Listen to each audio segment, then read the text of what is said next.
Good evening, Kartikeya. Good evening, Snegajit. Good evening, guys. Can you see me and hear me? Is the voice better today? I hope we won't have a trouble in the audio this time. Good evening, Yash. Good evening, Ritika. Good evening, everyone. Okay, great. Amazing. So let's start today's class. So how many of you guys, honestly tell me how many of you guys went yesterday back and read Robbins or the class lecture or class notes? How many of you did that? Great. Did you guys read? Maybe at least something? Okay, super. So please continue the same momentum. Have the same momentum till you are going to be in the medical field. That's more than enough, right? Just every single day, every item makes sense, right? So if you have read something, let's see how much you are able to retain. I'll ask you a few random questions I want you to answer, right? It'll be very simple questions. Any book is fine with it. Okay. So I'm going to ask you a few questions. Fastest finger first. Let's see if you're able to answer the questions. Okay, let's go. First thing, which of the cellular adaptation will have increase in cell number? I'll keep asking questions, you keep commenting that, right? Second question, give me one example of an multipotent hematopoietic stem cell. Any one example of an multipotent hematopoietic stem cell. Amazing. Okay, that's the second question. Third question, tell me the CD cyclin dependent kinase CDKs which is associated with cyclin D. D for Delhi. Perfect. Bone marrow is one, and also your mesenchymal stem cells, right? Perfect. Okay. Cyclin D, the answer is cyclin dependent kinase 4 and cyclin dependent kinase 6, right? So we did read quite a good example about cell cycle. Give me one example of a specific cell cycle inhibitor, the P proteins, any one of them. One example of a specific cell cycle inhibitor. Specific cell cycle inhibitor, it is great. Anything starting with P1 because that's more important for me, right? P14, P15, P18 and everything, right? P16 also is amazingly fine. Okay, perfect, right? Tell me what cyclin is involved in the G2M pathway, the G2M transition thing or the cell cycle checkpoint. Which cyclin is involved in G2M? Okay, next question. Physiological hypertrophy. Physiological. One example of a physiological hypertrophy. Great. Cyclin B is involved in that. Perfect, right? Everything starting with 2 is a non-specific one. Everything starting with 1 is a specific one, right? Okay, amazing. Perfect. Tell me, listen to the question carefully and answer. A patient who is having an aortic stenosis, what type of hypertrophy will be seen in the left ventricle? Eccentric or concentric?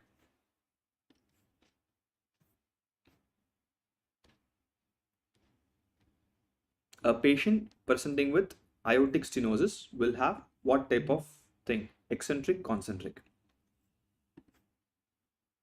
Okay, amazing. This is where we fall, right? Perfect. So one thing here, most of you guys here answered eccentric because I use the term aorta, but I didn't say aortic regurgitation. I changed it slightly saying aortic stenosis.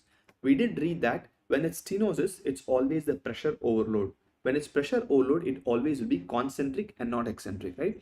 Please do remember, you will not get the same thing what you read in lecture in your exams. Neither the patient will be, right? It's a mistake. Please listen carefully to any question, read it, take it back for 1 second and then answer, right? Please remember from today onwards, you need not be first. Unfortunately, from LKG, we have been told that we have to be first. We never need to be first. We always need to be right. If that is done, that's more than enough. Everything else will automatically fall this way, right? Okay, let's go to today's class. So what I'll do in the entire Nishchay batches, we'll do the same thing. The next day, I'll ask few random questions like this of the previous day so that it also gets revised simultaneously, right? Let's go ahead. So today's thing, I'll talk about 2 or 3 of the CBME topics, PA 2.1, 2.2 and 2.6, right? And what's there is rest of the 2, I'll talk about metaplasia and I'll talk about your atrophy. These 2 I am not going to cover here. We will cover both dysplasia and carcinoma in 2 when we come to neoplasia because it makes much more sense when we read about neoplasia and those 2. Rest of the 4 cell adaptations we'll cover here, fine? Okay, great, thank you, Alok. Okay, so 2.2 is where I'm going to talk about cell injury. We are done with adaptation. The next thing we'll go with cell injury and cell damage, right? That's what we're going to do in today's lecture, fine? So let's go ahead. and let's see what is there with metaplasia and atrophy as a part of cellular adaptation, right? Yesterday itself I asked you this, what does meta mean? Meta means change, right? That's enough, Lakshman. Okay, I'm going with your CBME topic, so whatever is there in the CBME, we'll definitely take care of that, fine. So meta means change. So metaplasia means change in growth or the change in the cell. That's all. Plasia is going to be cell or growth, fine. So metaplasia, obviously it is a reversible process. Can I say that every cellular adaptation is a reversible process? It is, and it has to be, right? Where one differentiated cell type, either epithelium or mesenchyme, anything is okay with me, will be replaced by another differentiated cell type. So stem cell cannot undergo metaplasia. Only a mature epithelium or a mature mesenchyme can undergo metaplasia, right? I will look into it, Ayan. Ayan, if you can help me with one thing, is it possible for me to ping me about your login ID so that I'll ask the tech team to have a look into it? Okay, fine. Let's go back. Its metaplasia is nothing but it's a reversible process where one differentiated epithelium or mesenchyme is going to become another differentiated epithelium or mesenchyme, right? Let's look what is the mechanism. Okay, so I'm just going to ask you a question so that we can easily discuss the mechanism. Fine. One, let's say I'm having a squamous epithelium. Okay, which cell is going to give rise to a squamous epithelium? Can anyone tell me that? Great, Hussein. Which cell will give rise to a squamous epithelium? Can I say stratum germinatum or the stem cell of the skin? Yes, if I take the skin as squamous epithelium, the stem cell will give rise to it, right? So now what happens is, normally I'm going to have a stem cell which is going to give rise to my squamous epithelium, right? Okay.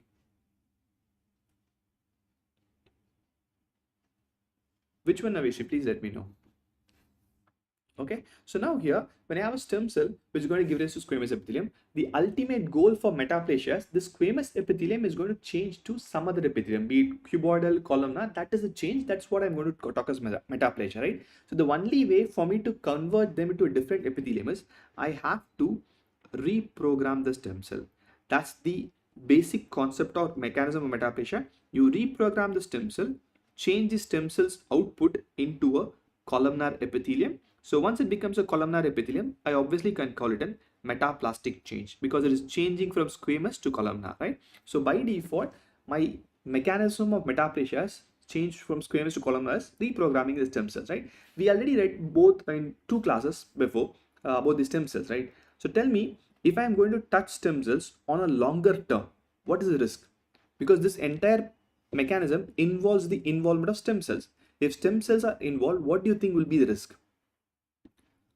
The risk is always there, which is nothing but there is a risk of cancer formation, right? Keep that in mind. We'll definitely look into it very, very soon, whether it will cause cancer or whether it will not cause a cancer, right? Okay, perfect, amazing.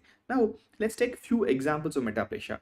If you had read Robbins or if your class had got the first chapter of discussion, can anyone tell me one example of metaplasia which most of you must have heard? Have you heard the metaplasia called as Barat's esophagus? Has it crossed your mind? Barat's esophagus? You might have. Definitely. That's one of the metaplasia which commonly comes during discussion in your college or wherever it is, right? Barat's esophagus. We'll take Barat's esophagus first, then we'll go to the other metaplasia also by default, right? So first, let's take Barat's esophagus. So when you take Barat's esophagus, for this, again, I would require your involvement. Once you answer very simple things, automatically we will learn many, many more things, right?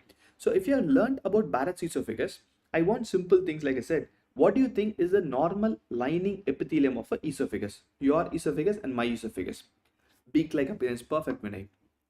What do you think happens? It's the normal lining of your and my esophagus, right? Perfect. The normal lining of anyone's esophagus is squamous epithelium. Non-keratinized stratified squamous epithelium. I am just writing squamous epithelium for the ease of understanding, right? It's squamous, perfect.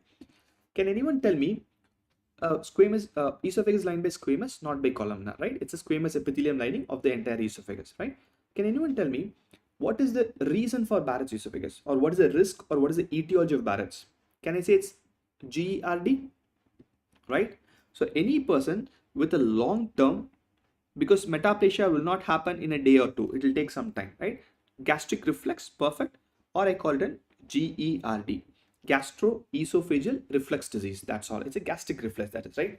So gastric reflux in a long term is what is going to cause Barrett's esophagus, right? So if you know gastric reflux or GRD, what happens is here there's a simple thing. Acid goes into esophagus. That's what we mean by gastric reflux. It's a very simple phenomenon, right? Okay. Now tell me, can I also say my skin is also squamous? Is that statement right? Skin is squamous, right? If you remember physiology, gastric pH is somewhere around 1 to 1.5, like your sulfuric acid. If you drop a sulfuric acid from your chemistry practical lab on your skin, what do you think will happen to skin? Will it burn? It will definitely burn. It's a very acidic pH, right? By default, when such a high effect of acid goes and deposits on any squamous epithelium cannot tolerate acid. It's not meant to tolerate acid, right? It will burn. So if it burns, again going back to your chemistry, basic chemistry, if I have acid, how do I neutralize it? Because esophagus has squamous epithelium and it goes up and I need to neutralize it. How do you neutralize any acid? We'll neutralize acid only by alkali, or I can call it a base, right? H plus is acid. What is base? It is HCO3 minus, right? Or can I call it bicarbonate? Perfect. Now again, let's go back to your physiology. In your body, which secretion is rich in bicarbonate? Is it protein? Is it glucose? Is it mucin? Anything which comes to your mind which is rich in bicarbonate. Mucus, right? Simple. Now I have an acid going to the esophagus. This will definitely have an erosive effect on the esophagus. It will definitely cause an erosive effect. I cannot do anything. It will erode it, right? So by default, now what needs to happen is there is a need to neutralize it. I need to neutralize the acid so that I can save the esophagus, right? That's what adaptation is. I change. Now tell me, which epithelium should I change to produce mucin? Or other words, going back to histology, which epithelium produces mucin? Cuboidal, columnar, squamous, transitional. There's only one epithelium, right? Pathology and medicine is not rocket science. Just your time and logic is more than enough. So automatically my body says, okay, chuck it, acid is coming, I need to neutralize, I will change to one columnar epithelium, right? So this changes to columnar epithelium and we call it an columnar metaplasia. Metaplasia is nothing but change from one epithelium to another. I call it columnar metaplasia, right? Let's tweak it a little bit more. If you're aiming for INI-CET or AIMS exams or AIMS Delhi or JIPMER or your PG Chandigarh, they think themselves that they're superior. Ultimately, they are not.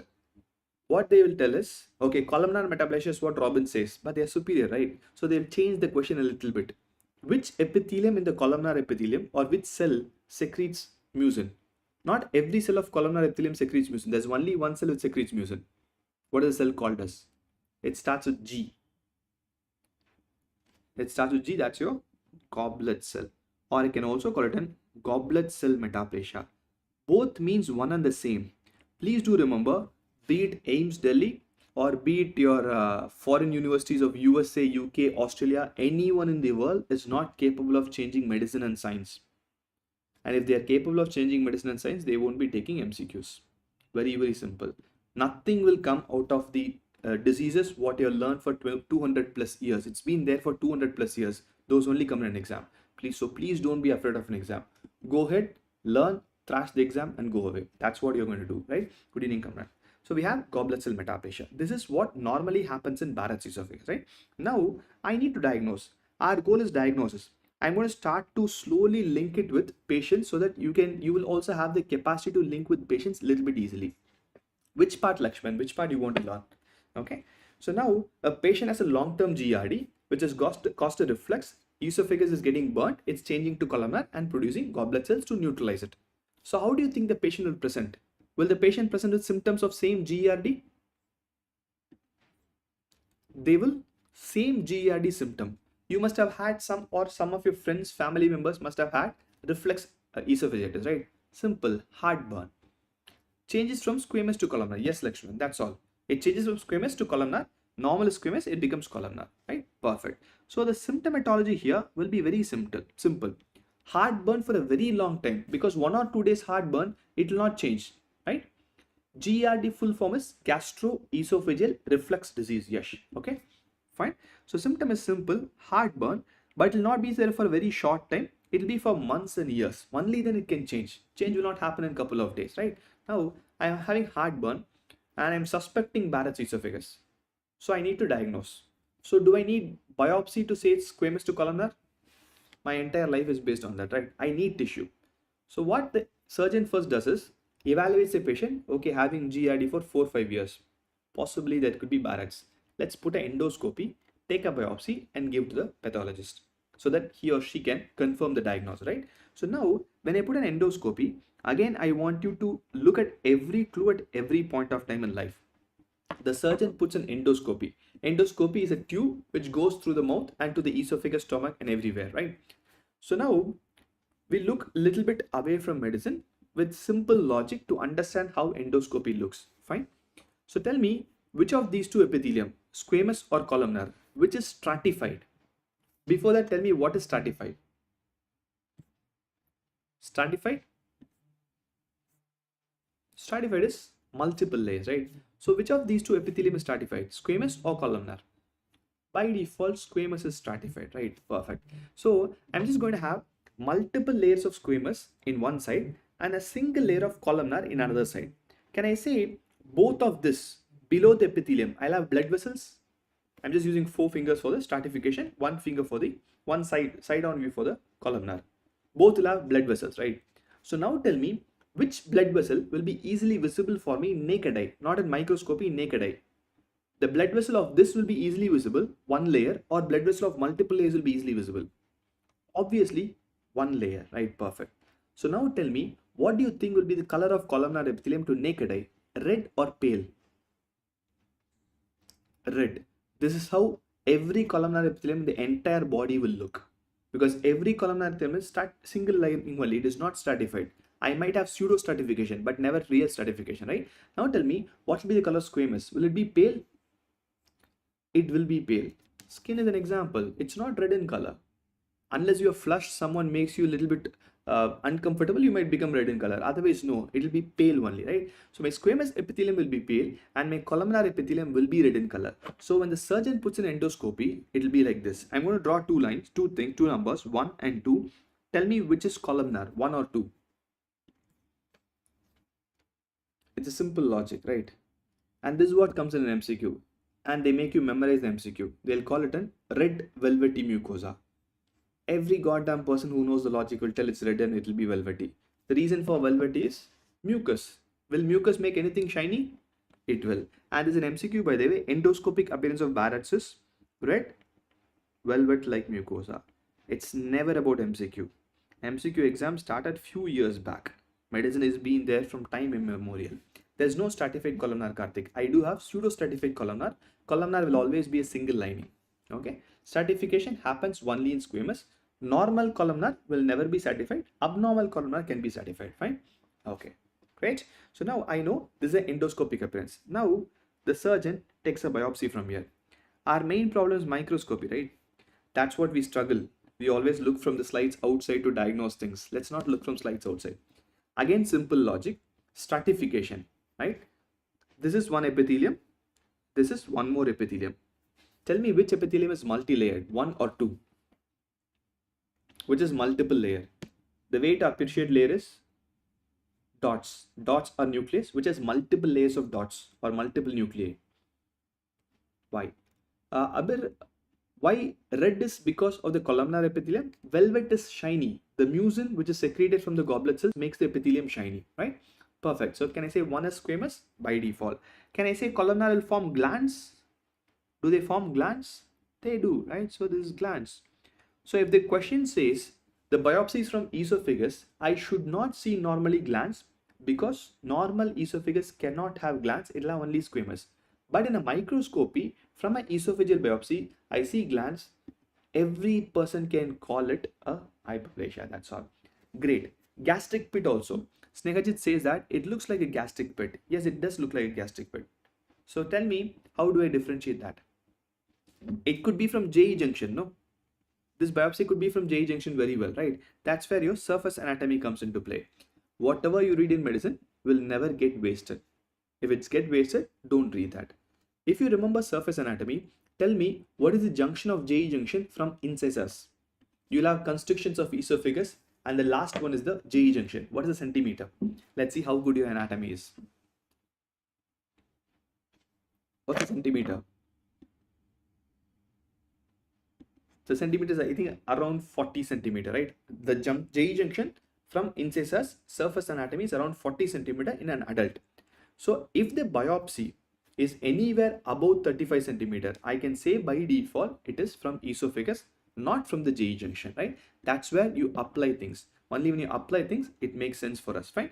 Okay. The normal length of esophagus is 27 from the incisors. I'm not talking from the junction of esophagus, from the incisors, fine? We'll make it easy, Srijan. No, not a problem at all. You have started, right? You have 3 more years of medicine, 1 year of internship. You will learn what is required for application, right? For application, you'll definitely require, and the endoscopy will have markings. So the surgeon will know, okay, they have gone inside 35 centimeter. Let's take a biopsy. So it'll be from esophagus, and I will know for sure it's a biopsy from esophagus. I have a gland, so it is obviously an Barat Esophagus. That's all right. Let's go to one more example. The second example, which is there in Robbins, is squamous metaplasia. Fine. So squamous metaplasia, the example is this happens in your respiratory epithelium.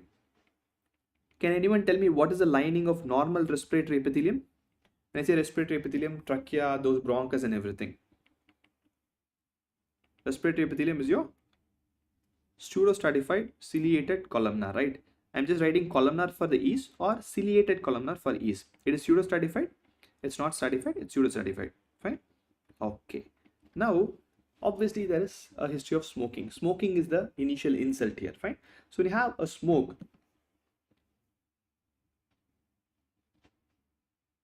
yes, Lakshman, for us to neutralize the effect or neutralize the stimulus, we secrete mucus so that we can neutralize the GRD's acid. You are right. Okay. Perfect. So, when a patient smokes for a very long time, smoke has both heat as well as the particles, right? Can I say the heat of the smoke can destroy the tiny cilia? Cilia is very, very flimsy, very, very tender. It can destroy it, right? So now my body needs to change the epithelium to an epithelium which is resistant to smoke. Tell me, which epithelium do you think is resistant to smoke? The answer is straight there. It's squamous. My skin is squamous. If you're living in India and your skin is not bothered, not in India, anywhere in the world, everywhere has pollution. My skin can take care of smoke. Maximum it will become black in color. I wash it away, that's all, right? So what happens is smoke cannot destroy your squamous epithelium. So what happens? My body is going to change it to squamous metaplasia. Okay, Priyanshu, treatment for Barrett's, you are a little bit early in second year. There are something called proton pump inhibitors. We start with that. If it's based on the degree of dysplasia, we do with a surgery or not a surgery, right? You treatment, there's a very long time for us for that, right? So it becomes squamous, so we call it an squamous metaplasia. It changes to squamous epithelium so that we can stop the effect of the smoke on the overlying epithelium, right? Perfect.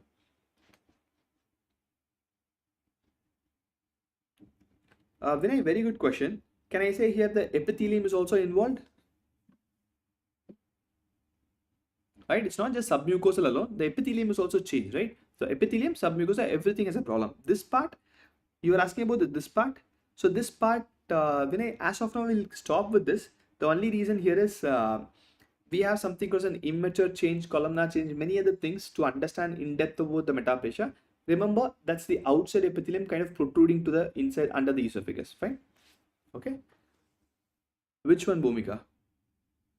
Okay, you're saying this is most common, fine. So the question is, I have two metaplasias. If you've ever gone to any of the entrance preparation books, they will say that most commons. Remember multiple most commons.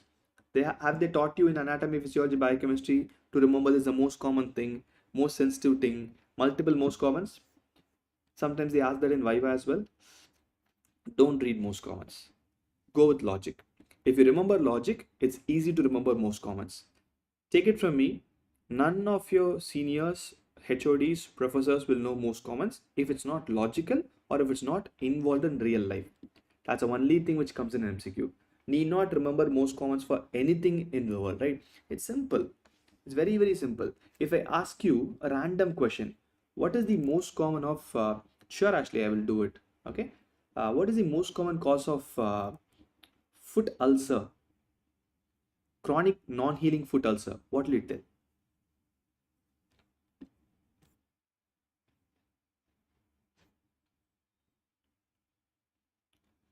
the basis, it's going to cause damage. So there are few cytokines and few genetic change involved, which changes the epithelium, right? Diabetes, right? So this is what everyone knows. If you know that, that's more than enough for us, right? Now, of these two, for me to remember which is most common, I go for the etiology. Tell me which etiology here is most common, GERD or smoking? Which etiology you think is most common, GERD or smoking? Or smokers are more common, or GERD patients are more common? By default, smoking is the most common, right? So this is undoubtedly most common cause or the type of metaplasia. Okay, since smoking is more common, definitely smoking induced metaplasia has to be most common, right? This is common sense. Everyone here will know that smoking is most common. Fine, perfect. We'll go to the next one. Okay, few more examples. One I have osseous metaplasia, and one with is special about vitamin A. We'll look into that as well. Fine. So osseous metaplasia is an example for mesenchymal metaplasia, because osseous bone is not an epithelium, it's a mesenchymal metaplasia, right? Have you had fractures? Fractures you might have had. If you had fractures for you or for your friends, family members, once the bone breaks, what's the first thing they do? They will immobilize, right? They'll put a slab, plaster of Paris cast, and immobilize the area. Whatever bone breaks, my job is to immobilize it, right? Plaster of Paris cast, fine. The reason why I'm immobilizing is it's very, very important for my wound healing, which we'll see later, right? Have you heard about native treatment of fracture? Any native treatment of fracture, what they do is they put an oil, they massage the area, and then they immobilize. Massaging a fracture area is not evidence based. I'm not against any native treatment of medicine, but it's not evidence based. I'll tell you why massaging of a fracture area should not be done, right? So if I massage the fracture area, let's assume this bone broke. So will there be a blood clot there? There will be. If I massage this area, it will break the blood clot. So can I say the growth factors will diffuse into the surrounding muscle, skin, soft tissue? Once I massage, can it diffuse outside? It can, right? So this growth factor will produce what? Bone or soft tissue? I broke the bone and I have growth factors which should ideally produce bone, right? So when I massage this area, this goes outside and it produces bone in the soft tissue. So what happens is, in case of post fracture, I'm using this symbol for fracture. This is actually a symbol of fracture, but we are using it for hashtag, right? So the fracture, post fracture, when you massage the area, this is one of the causes. So when you massage the area, this moves to the growth factor which produces bone ideally can diffuse outside. When it diffuses into soft tissue, and when it goes to soft tissue, it produces bone, right? So it's actually going to produce bone. So I'll have bone in the muscle, bone in the soft tissue. Can I call it metaplasia? Hashtag symbol is fracture. This is a symbol for fracture. You'll read them. You're young, you'll definitely read many more abbreviations, right? I'm going to call it a metaplasia, which means I am forming bone in a muscle or in a soft tissue. Both are mesenchymal. I can call it a mesenchymal metaplasia. Now I'm going to ask you a simple question. We already read that metaplasias can cause cancer. Will this become a cancer or not? Let's see how many of you answer. Whoever is online, answer yes or no.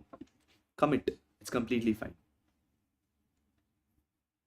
Lakshman, mesenchymal metaplasia is nothing but post fracture. When you massage the area, the growth factor goes outside and forms bone in the soft tissue. Okay, no, multiple no's, one yes. Okay, let's see. Tell me why no. Many of you commented no. Tell me why. Let's think. Let's think why no.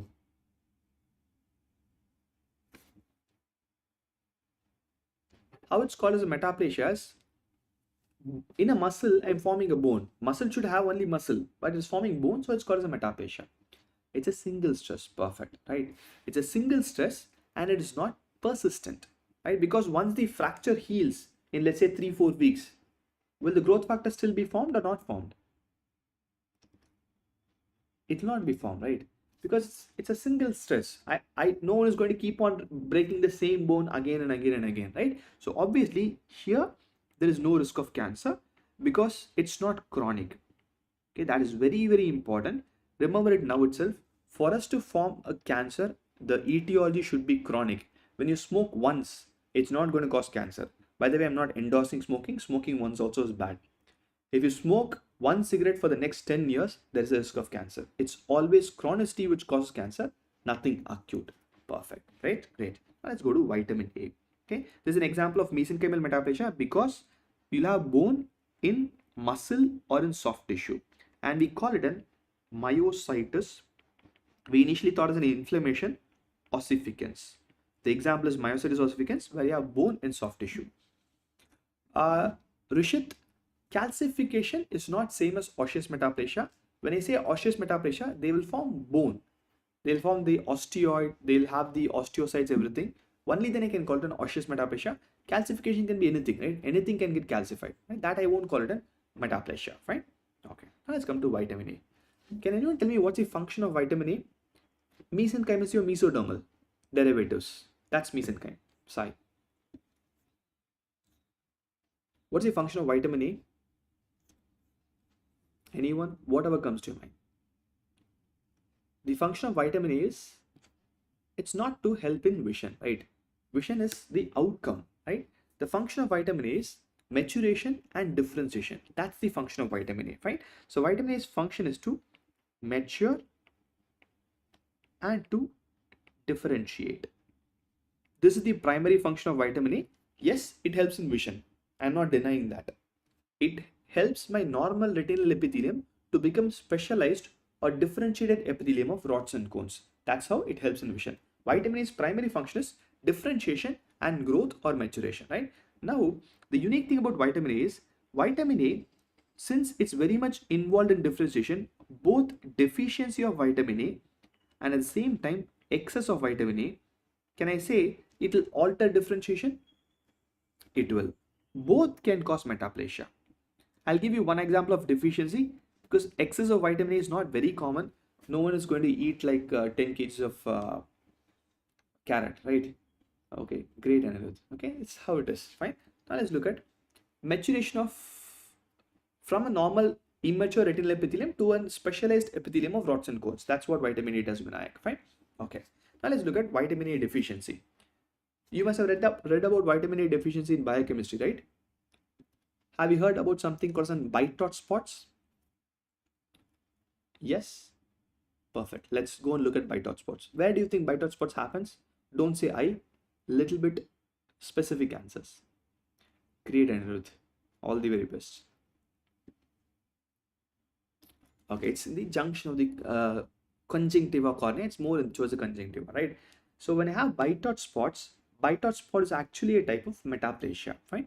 So it's a type of metaplasia, that's all. So what happens is, normal epithelium here will not be keratinized. The conjunctival epithelium will not be keratinized, right? So here, the conjunctival epithelium becomes keratinized so that the tear film or the tear production will not happen. That's why it becomes dry, right? So here, bite dot spots is nothing but a metaplastic change, right? So because of a deficiency, you have bite dot spots.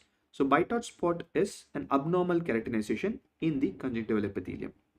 It's an example of metaplasia, okay? So whatever you read, we know the reason now, right? So now, if I change this, if I correct the vitamin A deficiency, can I say bite dot spots will come back to normal? Yes or no? Because every cellular adaptation is reversible. It will definitely come back to normal. By default, it has to come back to normal, right? Because every metaplasia is reversible if the initial insult is being reversed. It will definitely come back to normal. If I treat it over the long term, slowly it will come back to normal, right? Now let's look at the long-term risk of all the metaplasias, not only bite dot spots or not only your osseous metaplasia, fine? The long-term risk is, since stem cells are involved, there is a slight increase in risk of cancer. No one can stop this, provided it is persistent and chronic. If it's persistent, chronic is for a very long time, chronic change, then yes, there's a risk of cancer. If bone breaks, it will not cause cancer. Vitamin A is not very chronic, it will not cause cancer because I can intervene it, right?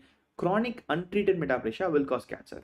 Let's give an example. You are going to tell me what cancer. Smokers, tell me what cancer will they form? Because smoking caused columnar to squamous metaplasia. Will they have squamous cell carcinoma or will they have adenocarcinoma? Adeno is the term given for glands. What cancer will they have? Smokers in your, I'm just writing bronchial epithelium. What type of cancer will they have? Squamous or adeno? Tell something. It's fine. If it's wrong, you're wrong. That's all. Okay, let's go back here. Fine. Let's go back here to understand. Respiratory epithelium from columnar became squamous. Still the stimulus is still there, persistent. So will they become squamous cell carcinoma or adenocarcinoma? By default, squamous cell carcinoma. Because the squamous metaplasia can become squamous cell carcinoma. That's all, right? So by default, it becomes squamous cell carcinoma.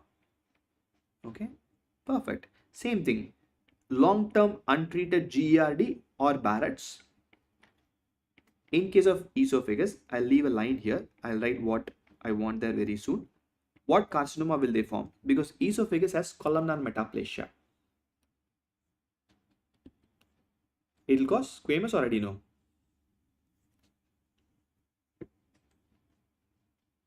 Abhi nahi, Akila will do that later. Okay. Adenocarcinoma. Perfect. Okay. Because adenocarcinoma. Fine. Perfect. Now tell me, the space here is for you. Tell me which part of esophagus will be there. Upper third, middle third, lower third. Because that's an MCQ for you. Upper, middle, lower. Because Barrett's happens due to GERD. Upper, middle, lower. Has to be lower third, right? The most common carcinoma in the lower third of esophagus is adenocarcinoma, right? Again, it's not rocket science. It's very simple logic. If you memorize it, it will cause adenocarcinoma in the lower third. It will not work. Memorizing is not required here because gastroesophageal reflux will happen only in the lower third. Barrett's will cause adenocarcinoma only in the lower third. As simple as that, right? Perfect, amazing. Let's go to the next and last adaptation here, which is atrophy. Fine. Trophy is size, right? A stands for absence. Atrophy is nothing but reduction in the size of the organ. Adeno means glands. A gland forming carcinoma is called an adenocarcinoma. Fine, Srijan. Okay. A reduction in the size of the organ or tissue due to reduction in cell size. Rarely number also, but primarily it's cell size, right? It's a reduction in size, so we call it an atrophy. Please remember one thing. Atrophy is always a gross term. Very rarely I use it for microscopy. Most of the time it's a gross terminology. Gross means I can see that with naked eye, right? Have you heard the statement? Thymus will be atrophied in an adult. Yes or no? Will be atrophied, right? For you and me, we won't have thymus. And I can look at an X-ray and say there is no thymus. It's a gross term. I look in naked eye. No one takes a biopsy of the mediastinum and says thymus is atrophied. X-ray, no organ atrophied, right? In your first year, have you heard about ulnar claw hand?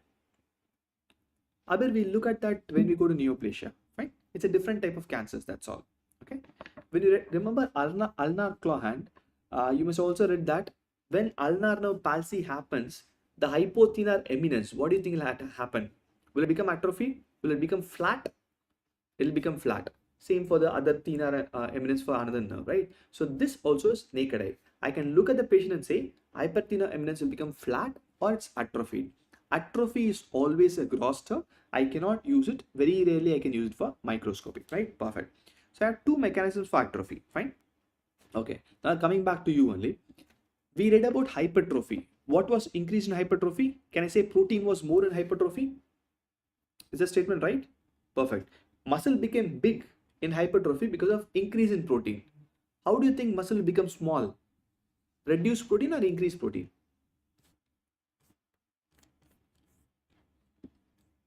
By default, it will be reduced protein, right? Going back to your biochemistry, have you read that there's a pathway called an ubiquitin proteasome pathway which will remove all the unwanted proteins? That's all, right? That's the first pathway. The mechanism of atrophy is same. You'll have an ubiquitin tag, it'll cut it and the proteasome will digest it. That's what happens in atrophy. Here, this will reduce the protein. So once the protein is reduced, by default the muscle becomes smaller and you'll have atrophy. Very, very simple, right? I have two mechanisms. Actually, I have three mechanisms. We'll look at the second one now. Second mechanism is called an autophagy. Now tell me, I can reduce a protein by ubiquitin proteasome pathway easily, right?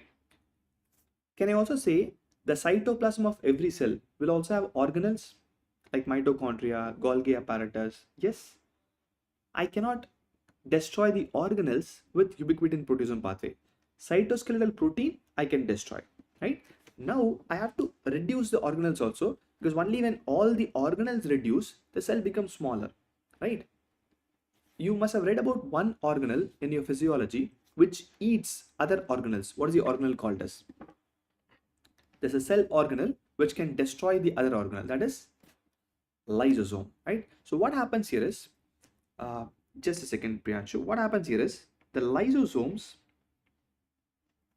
okay, here will remove the excess organelles and proteins. So when the excess organelles and proteins are removed, obviously this will reduce the size of the cell, right? That also is one more pathway, fine. Priyanshu, ubiquitin proteasome pathways, let's say there's a protein. So ubiquitin is like a tag. It goes and binds to the protein, which means proteasome, it's a destruction of protein. That's a machinery. Whenever tag is there, it goes inside and it breaks the protein. That's what ubiquitin proteasome pathway is. More and more details you must have definitely read in your biochem, right? Let's come back to this. I'm reducing the size of the organelle by doing this. That's the second mechanism, right? I have an issue here. Let's assume this is a cell. Okay, I have all these red dots here are my mitochondria. Fine. Yes, kind of eating it. We'll see why it's eating very soon. Kind of eating all the same organelles, right? Because of the autophagy, what's happening is, like I said, the lysosome comes and removes the excess organelles so that the entire cell becomes smaller, making only 2 mitochondria viable, right? So I just gave an example. There are 5 mitochondria, just a random example. The lysosome came and removed 3 mitochondria, made only 2 remain. So if I have only 2 remaining mitochondria, all the 3 are dead. Will the lysosome throw the dead particle outside or they'll store it inside? What do you think it will happen? Because lysosome has thrown it outside. But will throw it outside or will stay inside?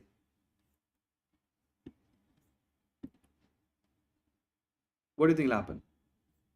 It cannot throw it outside, right? It cannot throw it outside. It will stay inside because the cell membrane is still intact, right?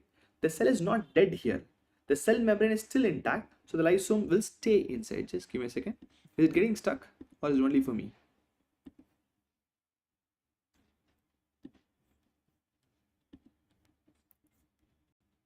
Okay, it cannot throw it outside because it will stay inside. Fine. I'll answer your question, Gaurav. Just give me a second. Fine.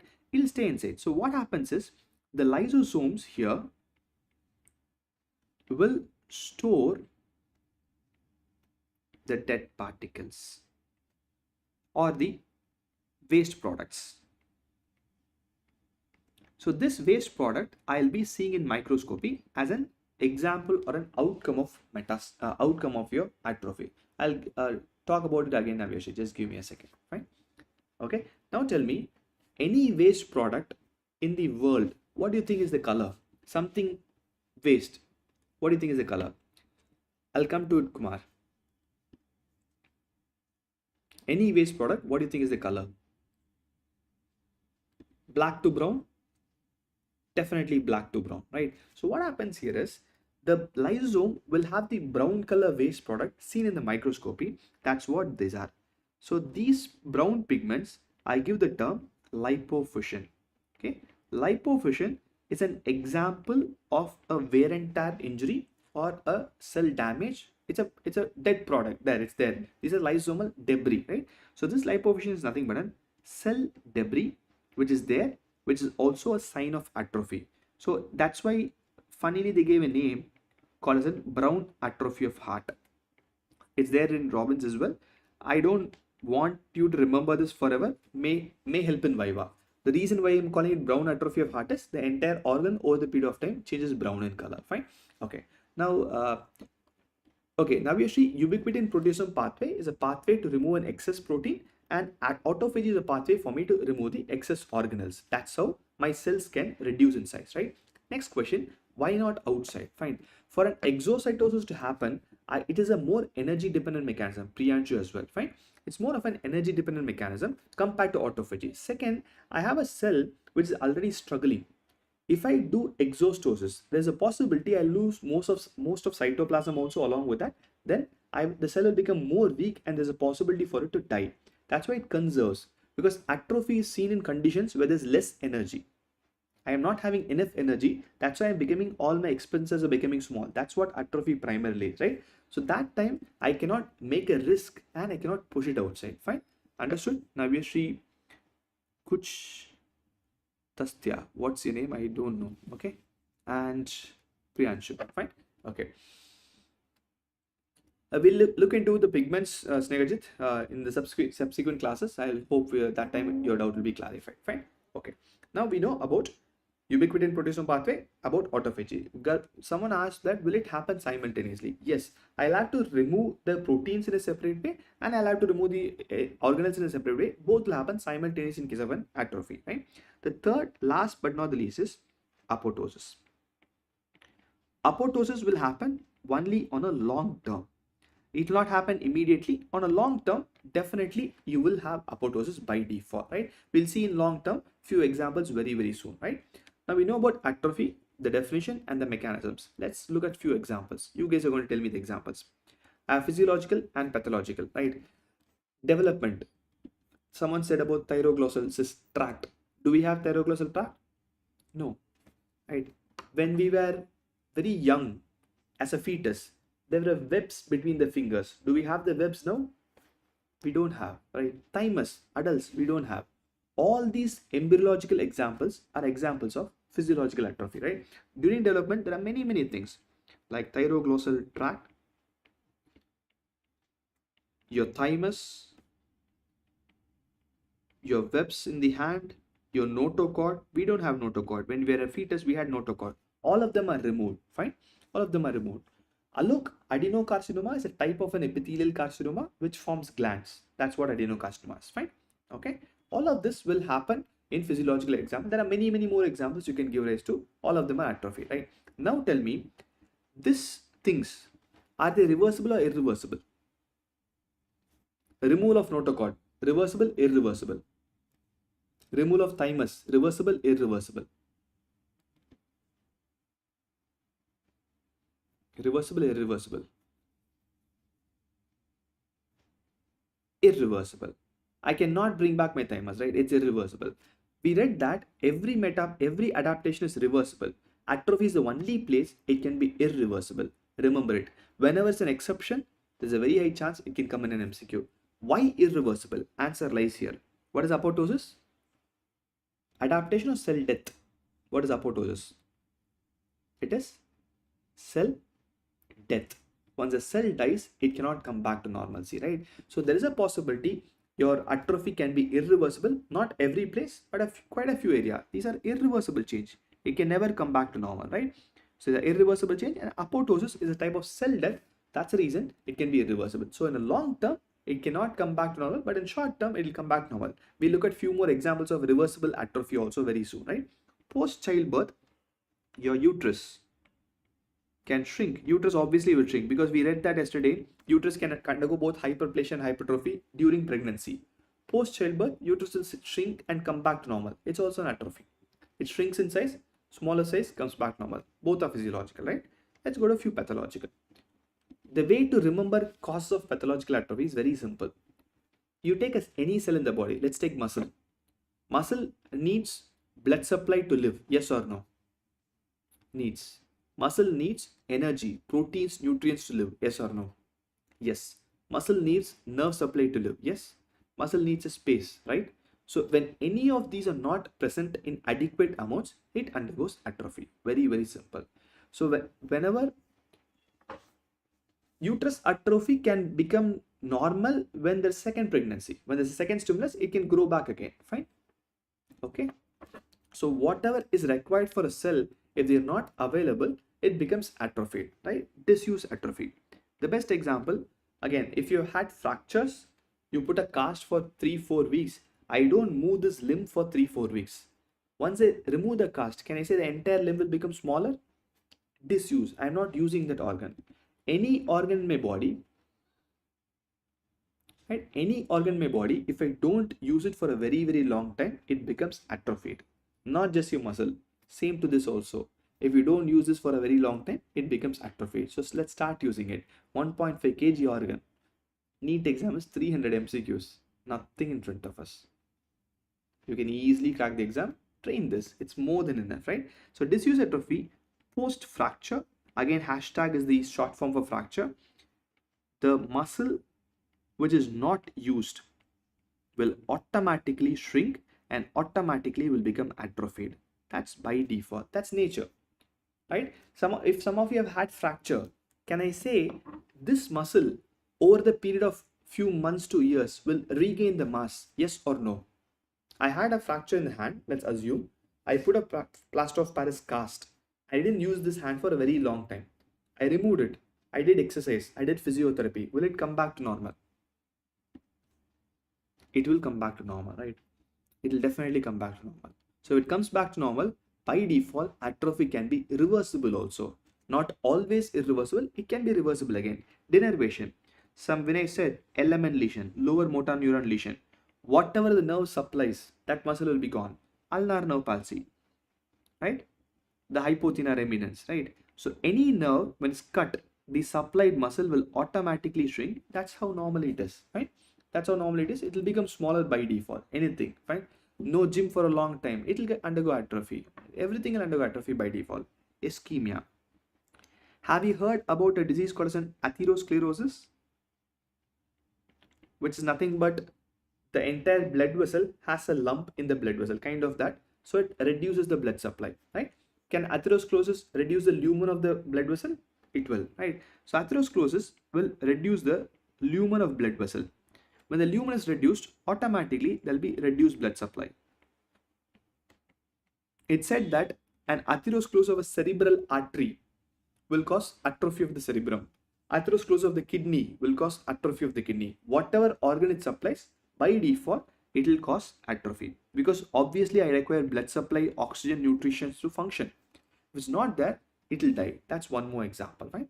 Inadequate nutrition. Remember marasmus? First year is full of nice examples. Everything what you read can be correlated. Marasmus, what happens to the kids' limbs? Big, small? Definitely small, right? You must have definitely seen a kid very wasted limbs, intercostal muscles, everything will be caught, right? PM, protein energy malnutrition, marasmus kwashiorkor, you will have atrophy of entire muscle. Again, if I treat the kid, will the kid come back to normal? In marasmus and kwashiorkor, will the kid come back to normal? By default, they will come back to normal because it's a reversible atrophy.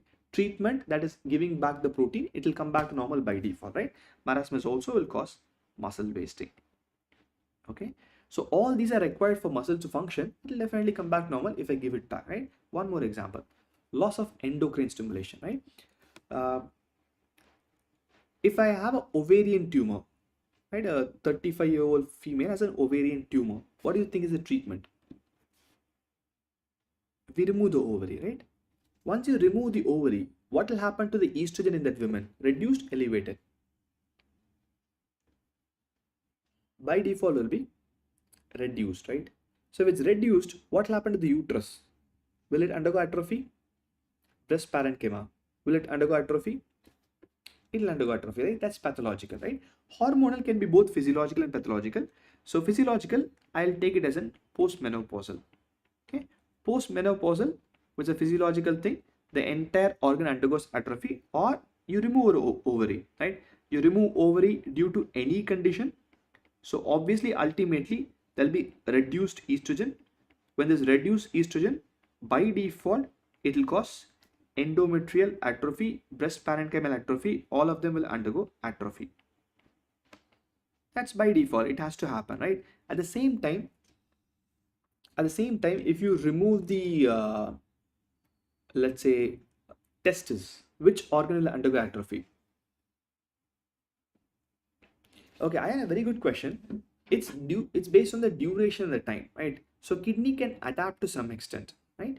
But beyond a certain limit, I have a critical volume for everything, right? If it goes like 90% obstructed, I'll have a problem. If it's just 20% obstructed, I won't have much of a problem. It's based on the duration, extent, it changes, right? Okay, tell me which organ will be affected when testis is removed. We have an organ in the human male body which is dependent on testis for growth. We did read the organ for hyperplasia as an example. Muscle, not exactly. Anything else? We read more testosterone, that organ becomes hyperplastic. Less testosterone, the organ becomes atrophic. Very, very simple. Which organ? Prostate, right? When testosterone is reduced or when the testis is removed, prostate will undergo atrophy. Okay, will reduce the size of prostate. Okay, castration will definitely reduce the size of prostate. That's how it is, fine. So prostate for your male and your endometrium and breast parenchyma for women because they are hormonally dependent. Perfect. Okay, now let's go to pressure. So that's the last reason for atrophy, pressure induced atrophy, fine. So let's assume we have a tumor in the brain called as meningioma. You must have read about meningiomas. Tumor coming from the meninges, arachnoid matter. That's where the tumor originates from, right? Shushti, LMN lesion, any lower motor neuron lesion will cut the nerve supply. When the nerve supply is cut, obviously the organ, the muscle which it supplies will automatically undergo atrophy. When there's no nerve supply, muscle cannot function. It will cause atrophy. Sure, Isoph, you can do it. Okay. So in meningioma, I have a skull like this, and let's say the tumor is coming from the skull. You must have seen brain. Brain is soft or hard? It's very, very soft, right? So can I say this meningioma can compress the parenchyma of the brain? Can it? Because tumor is hard, it is going to compress the brain parenchyma. Can it destroy the brain parenchyma? It can. That's pressure induced atrophy, right? So this meningioma can cause pressure atrophy of CNS. Okay, can cause pressure atrophy of the brain parenchyma. It's just pure pressure. It can cause pressure atrophy. You must have definitely read this in your physiology when you have read about nerve field defects in the ophthal, bitemporal, bihemianopias and everything. Pituitary tumor will compress the optic chiasm, destroy the optic chiasm and cause visual field defects. You must have read that, right? Same, pressure induced atrophy. Any tumor is there, especially in the CNS, because a very closed compartment which can compress the other structures and can cause atrophy. That's an example for pressure induced atrophy, right? Whatever you've read, we are just extrapolating it to pathology. That's all, right? So all these are examples of pathological atrophy, right? So we do know about physiological, we do know about pathological, we do know about the mechanisms of atrophy as well. The only thing to end with, atrophy is only one place where it can be both reversible and irreversible. Whenever it's an exception, do remember. Why I'm asking you to remember the exception is what you will forget. If something is the routine, you will not forget. If something is out of the routine, you will forget. So please put a star mark here. Atrophy can both be reversible as well as irreversible. Snehajit, you have the optic chiasm here. I am not able to draw the diagram, but below this, you'll have the pituitary, the sella turcica. When the tumor becomes bigger and bigger and bigger, it will compress the optic chiasm. When the optic chiasm is compressed, it will destroy the nerve fibers, which causes the visual field defects. Fine. Okay. Got it. So this is very important. Both can happen in case of atrophy, both reversible and irreversible nature. Right? So now we are done with all the 4 cell adaptations: hyperplasia, hypertrophy, metaplasia, and atrophy. Right? Now let's go to the next thing. So next thing here is cell injury. So what happens is, now I had a stimulus. This stimulus can be anything, right? It was a very mild stimulus. That's why my body adapted. We had an adaptation. So the stimulus is persistent, is there for a very, very long time.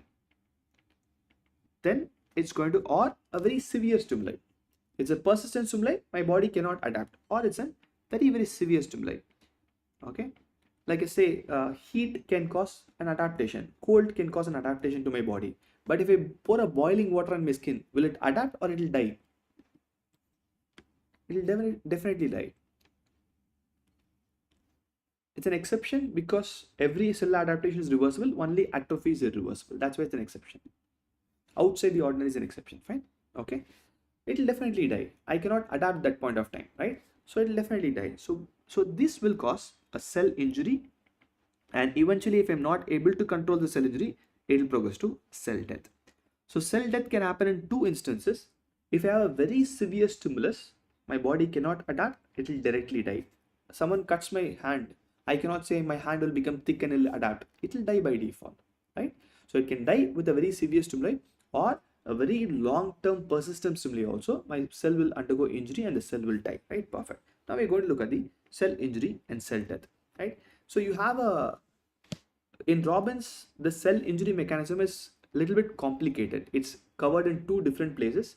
We'll compile both of them and read in a single place. As far as etiology of cell injury is concerned, you need not memorize it. These are the etiologies which are given in Robbins. It's very, very simple to remember. You know for a fact that this is what we're going to read. This is the most common cause of cell injury or cell death. Throughout the body, hypoxia, that's reduced oxygen supply, or I can use the term ischemia, reduced blood supply, is the most common pathological cause of cell injury or cell death. Never forget this, right? It could be hypoxia or ischemia. It could be due to any cause. Atherosclerosis can also be a cause. Reduced blood supply, reduced oxygen supply. Physical, any trauma. It could be an trauma due to an accident, trauma due to an, let's say, sun, thermal, radiation, any trauma, physical trauma can cause cell death. These are other reactions. Chemical, any chemical for that matter. Could be an acid, like we said, could be base, alkali also in excess can cause damage. You can write whatever comes to your mind, right? Rest everything are the chapters of pathology. There's a chapter on genetics in your general pathology, the chapter on immunity in general pathology, the chapter on infection in general pathology. All of them can cause cell death. I'm leaving it blind-ended here because once you have your first chapter, first internal assessment, you will have a very fair idea of to write in pages regarding this. Infection, bacteria, virus, parasite, anything can cause damage, right? Immunological reaction. I have two types of immunological reaction. Hypersensitivity. Definitely I answered for that. You can go ahead. Or an autoimmune reaction. Both can cause cell death, right? Genetic rearrangements. I have an enzyme defect, will cause a problem. Accumulation of the enzyme will cause a problem. Can I say phenylketonuria will definitely cause damage to the cells because the accumulation of the metabolite. Galactosemia, accumulation of the metabolite. All of them will cause genetic derangements and will cause cell death, right? But by default, never forget this. You might not have a question on what are the causes of cell death. If it's asked, write anything. Whatever comes to your mind which is harmful to the body, write. If you feel that classes are harmful to the body, write that also, right? Hopefully your teacher will not take a hard step on that, right? So only thing is, I want you to remember is hypoxia on a very long term, because hypoxia is the most common thing, and we will read, yes, prolonged PM, untreated PM will cause death by default, right? Anything, if it's untreated, will cause death by default, right? So hypoxia is one thing which I don't want you to forget, and that I'm going to call it as a prototype. We will learn the entire step by step of cell injury based on the example of hypoxia, because that's a prototype. For every disease, we'll have a prototype. That's how we learned. As history of medicine, we learned. So we'll learn with that. We'll apply this to everything else with little slight modifications. Fine. Okay. Now, let's say I had a cell injury. I need to learn how it progresses, right? So if I say I'm going to cut the skin, first the superficial epidermis will be cut, then the deep, then deepmost. After it's cut, what are the changes which happens in cell? We'll see slowly step by step. There's an image from Robbins, just for us to understand. You won't have any questions on this. Agenesis is mostly a genetic or an embryological problem. It's not a cellular adaptation. Fine? Because agenesis means my embryology is somewhere abnormal. That's why it's not forming. That's agenesis. Fine? Okay, let's come back to this. This is just to understand. There might not be any questions on this or viva on this, but I'll tell you how it's useful for me, right? Whenever there is a cause of cell injury, the first thing which will alter is cell's function. That's obviously the first thing which will alter. Before biochemical, before microscopy, before gross, first to alter cell's function. Now I'll ask you a simple question. I'm having a problem with the heart. The patient is having a heart attack. What will be the first symptom? Pain and dysfunction of the heart or the microscopic change? Undoubtedly patient, undoubtedly the pain, right? That will be the symptom of heart attack by default. That's the first thing. If my muscle is not working, pain in the muscle will be the first thing, right? If my brain is not working, forgetfulness is the first thing. Obviously, the first thing is always the patient, symptom, or the dysfunction of the organ. That starts first. After that, what happens is, we'll take the same example. I'm not having enough blood supply to the myocardium. What will happen to the ATP levels? Will it reduce? It will. You must have heard about troponins in the muscle, cardiac muscle function, troponin I, troponin T, that will elevate. Those are biochemical changes, right? After the cell function, what happens is I'll have biochemical alteration.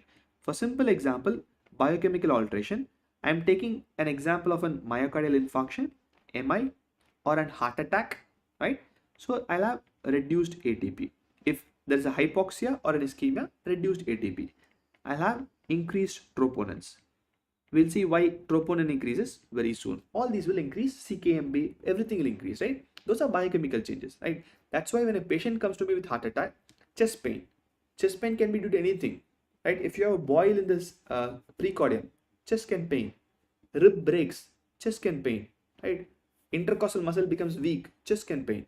But I need to know it's due to heart and not due to my rib. So I use the troponins, CKMBs. I'll use that because biochemical alteration, right? Later comes your ultrastructural. Ultrastructure is based on electron microscopy. This is not useful.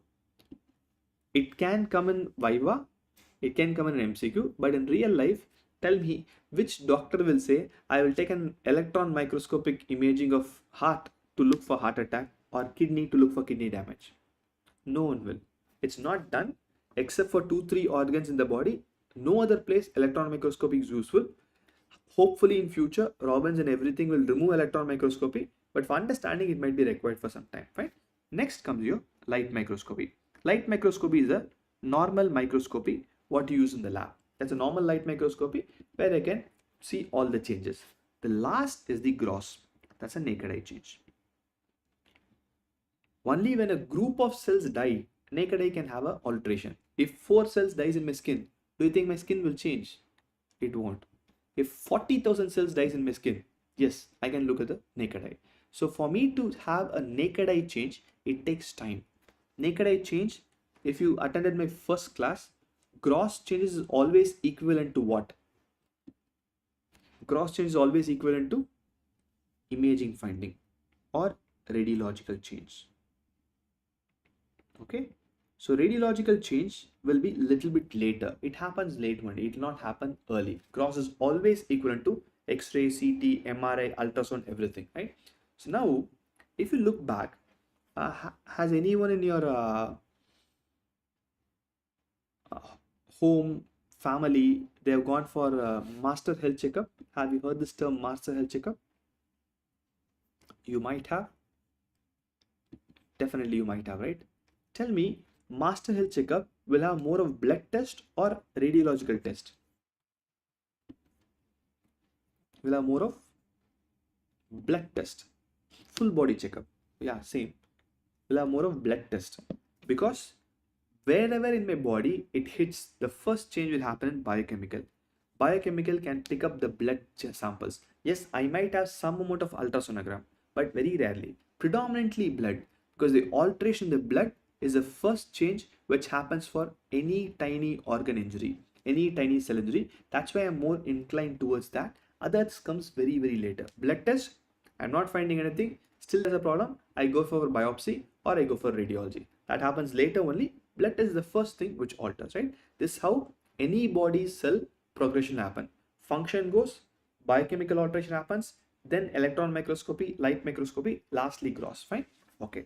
Now let's go to the prototype of cell damage or prototype based on hypoxia. Fine. Hypoxia means there is reduction in the blood supply. Right. I'm having a very nice cell. What will be the color of nucleus? Pink or blue? Blue, right? What will be the color of cytoplasm? Cytoplasm will be pinkish in color, right? I have a pinkish cytoplasm and I have a very good blue color nucleus, right? Great. This is a normal cell, let's assume. Fine. A blue nucleus and a pink cytoplasm. This cell is having reduced oxygen or reduced blood supply. Whenever oxygen is reduced, can I say by default ATP synthesis will come down? Yes or no? Yes, right? You know that, right? By default, I'll have reduced ATP synthesis. Okay, because oxygen is very, very required for my glycolytic pathway, right? Again, same question to you. Again, going back to your biochemistry. Remember this forever. Biochemistry will never leave you till you are practicing medicine. If you want to understand the nuances of the body, without biochemistry, nothing will work. First year, it might look like very irritating thing, but biochemistry is very, very important for us. Fine. I am not having oxygen, but my glycolysis is still there. Oxygen is not zero, it's reduced. Glycolysis happens. Will it be aerobic glycolysis or it will become anaerobic glycolysis? If there is no oxygen, what will happen? Aerobic, anaerobic. Anaerobic glycolysis, right? What is the end product of anaerobic glycolysis? Aerobic glycolysis produces pyruvate, which enters your citric acid cycle. Anaerobic glycolysis produces lactic acid, right? Perfect. Lactic acid, when it accumulates, will the pH change? pH will change. If the pH changes, what will happen to the protein? Will it slowly get destroyed? It will slowly get destroyed. All these happen slowly, not in a sudden. Based on the degree of hypoxia, all these happen, right? So I'll have reduced ATP. That happens in one area. In the other area, what happens is I'll have increased accumulation of lactate. Lactate or lactic acid as a product of anaerobic glycolysis. So this anaerobic glycolysis slowly will cause protein damage. Okay, it will slowly cause protein damage. Let's keep it there. It will cause protein damage by default.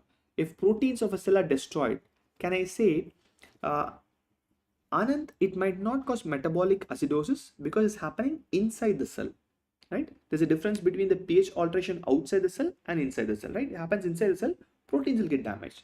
If a protein of cardiac myocyte is getting damaged, will the function be there? It will not have function, right? Any cellular protein goes away, by default, it will reduce the cell's function, right? That also happens slowly, cell's function also slowly stops, fine? Perfect, okay? Now, let's go back to the ATP part. When ATP is lost, can I say the sodium potassium ATPase will not function? It will not function, right? So when there's no ATP, there is no sodium potassium ATPase. The first pump, what you must have read in physiology, which would have made you hate medicine, right? What goes inside, what comes outside will always be a confusion till you have medicine, till you read medicine, right? Sodium potassium ATPase will not function. Because of this, I'll have altered homeostasis of the cell. Again, I'm talking about a single cell, right? So what happens here is, because of this, there'll be increased sodium accumulation inside the cell. Inside the cell, lots and lots of sodium accumulates because of the sodium potassium ATPase dysfunction. I'm having more sodium inside the cell. Will it attract water or it won't attract water? What does it take? The pump is not functioning properly. I'm not able to change the salt. I'm not able to do. It will automatically attract water. It's simple. Again, 6th or 7th standard osmosis, right? It will attract water. If water comes inside, what will happen to the cell? Smaller, bigger? This obviously will attract water. When it attracts water, obviously cell swells. This is the first light microscopic change in cell injury or a normal microscopy. So the first change which happens in cell injury, reversible cell injury, the cell becomes bigger or there will be a cellular swelling. Remember this. Now I am going to ask you a simple question and I want you to answer that. This helps you to understand and extrapolate. Listen carefully and answer. Everyone who's online, please answer. I am having a cell with loss of ATP and this is the mechanism. Will this mechanism be the same for my neuron, for my muscle, for my kidney, liver, skin, everywhere in the body, or it is specific only for one organ? Is the mechanism same throughout? The loss of function as well as the cell swelling? Same or different? It is same because everywhere sodium potassium ATPase works the same. Everywhere everything will be the same. Perfect. So can I say every organ, the cell will definitely only swell after the first insult of cell injury? It will only swell. Perfect, right? Never forget this. Cellular swelling is the first change. When you go into Robbins, I'll be using different terms. In some organ, like in CNS, we use a term called as a spongy degeneration. Okay? If the cell swells, will it become spongy? Water, spongy degeneration. That's all. Right? In your liver, we use a term ballooning degeneration. In CNS, we use the term spongy degeneration. Ballooning, same concept, cell is becoming bigger, swollen. Hydropic degeneration. I use the term hydropic degeneration or vacuolar degeneration in case of kidney, right? Medicine is beautiful and easy. People who complicate medicine are us. We are the person who complicate medicine. I should have called it swollen cell in CNS, swollen cell in liver, swollen cell in kidney. No problem at all, right? Different name, and if someone else comes and diagnose it, they'll give their name, right? If someone of you guys diagnose it, you will give your name, right? That's what complicates medicine. Medicine is same. Necrosis is same from head to foot. Cell swelling is same from head to foot. The words change, that's all. So when you go to your different systemic pathology, don't forget this. Cell will swell at any point of time the same way, be it a neuron or be it a cell in the finger. Name changes, that's all, right? Now, I told that the cell function alters. Based on the cell function, I have one more change, which also happens in the light microscopy. Not in every organ, in a few organs. Okay? What do you think is the function of liver? What do you think is the function of liver? Whatever comes to your mind. Liver function? Metabolism, right? Can I say that liver metabolism is fat? Is the statement right? LDL, VLDL, HDL, everything, right? Metabolism, detoxification. These are the functions of the liver, right? So in case of liver, okay, if liver's function is not happening properly, will it start accumulating fat? Because the function of liver is to metabolize fat. One of the functions of liver. Will it start accumulating fat? It will, right? So in liver, you might see a fatty change. Not in every organ in the body, in liver. Because CNS might not have fatty change because CNS does not metabolize fat. I'll have a different appearance, right? This is the only thing where I have a microscopic change. Fatty liver is a sign of cell damage to the liver, that's all, right? So I have two light microscopic change. One is fatty change in the liver and one is your cell swelling in the liver. Both of them will happen here, right? These are light microscopy, right? Now let's slightly move to electron microscopy or the ultrastructure. Ultrastructure is nothing but an electron microscopic change, fine? Okay. Now we all know that water is entering into the cell. Once the water enters into the cell, you must have drawn in your 12th standard an organelle like this. Organelle. What is this organelle? With dots on the top. This is endoplasmic reticulum, right? So when water comes into the endoplasmic reticulum, can I say this will also get dilated? Will the endoplasmic reticulum have a change? It will have a change because water is coming inside. I cannot be folded. It will swell up, right? Endoplasmic reticulum also will swell.